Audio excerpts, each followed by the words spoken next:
Hey there everyone.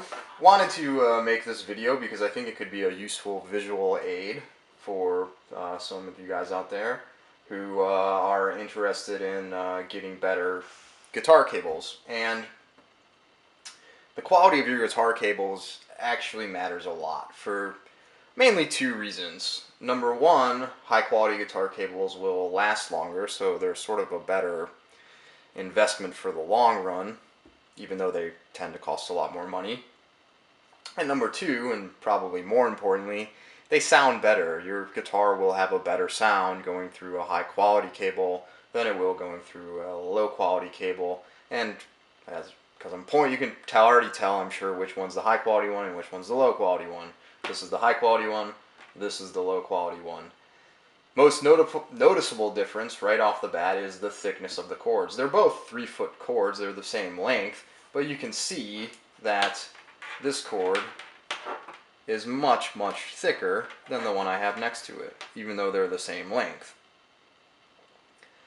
That matters a lot for, again, for two reasons. The first reason is a thicker cord is going to offer more protection to the wires inside of the cord. Guitar cables get bent, they get stepped on, etc., and you need those wires protected or else your cable is going to get broken or it's going to start to sound really bad.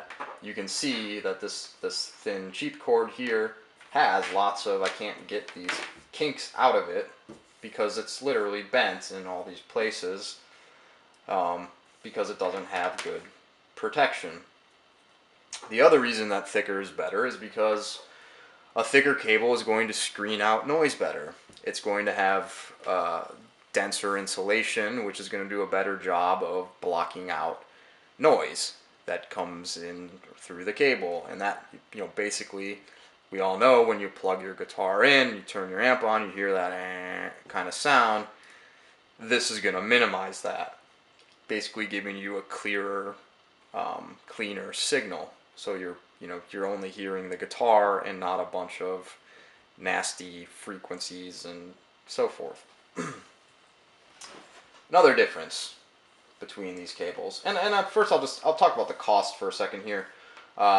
This cable, I'm pretty sure that I got this guy probably for free. I don't even remember getting this cable. Maybe somebody left it at my place. Maybe I got it for free from like a Sam Ash giveaway or something like that because I bought a new amp or something. Cheap cable. If I did pay money for it, I can't imagine I paid more than, maybe $5-10 max for this cord. This cord, on the other hand, bought this online a couple years ago, and I think I paid like $30 for this cord. That would probably be about right. Maybe like $20 to $40 range is probably where you'd find this cable. So, $5, maybe $20 to $40, pretty big difference, but again, pretty big difference in quality. Other differences between these two cords. Let's go ahead and talk about the connectors. I'm going to adjust my focus on the camera here so that you can see these better.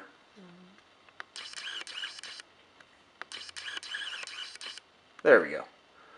So, as you can probably tell on the video, one of these is a lot thicker than the other one. This one is much thinner, and this one is much thicker, the base of the connector. This one is actually, it's really just like a continuation of the heat shrink. It's just like soft, rubbery plastic. This one, on the other hand, I can feel there's some metal in there, some hard plastic. It's not just a bunch of heat shrink built up over it. As for the metal connectors themselves, it's a 1/4 inch cable, so they're both going to be a 1/4 inch in diameter. Sometimes I could swear this one is actually just the tiniest bit thinner, but they should both be a 1/4 inch perfectly in diameter. However, you can see the metal is different. I'm not exactly, this is maybe like nickel. I'm not exactly sure, but again, you can feeling it helps a lot because you can feel it's different. You can feel it's thinner and lighter. This is gold. It's thicker. It's heavier duty. It's more heavy duty. You can feel it.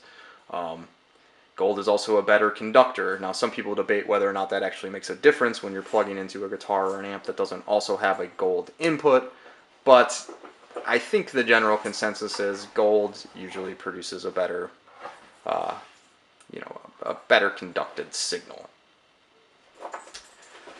And then the last thing I'd like to say about it is, as much as you can visibly tell the differences between these cables, holding them really matters too. This is a 5-pound dumbbell, and this is a 50-pound dumbbell. It's really quite incredible how much heavier this cable is than this cable.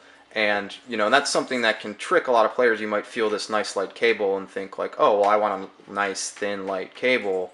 Feels nice.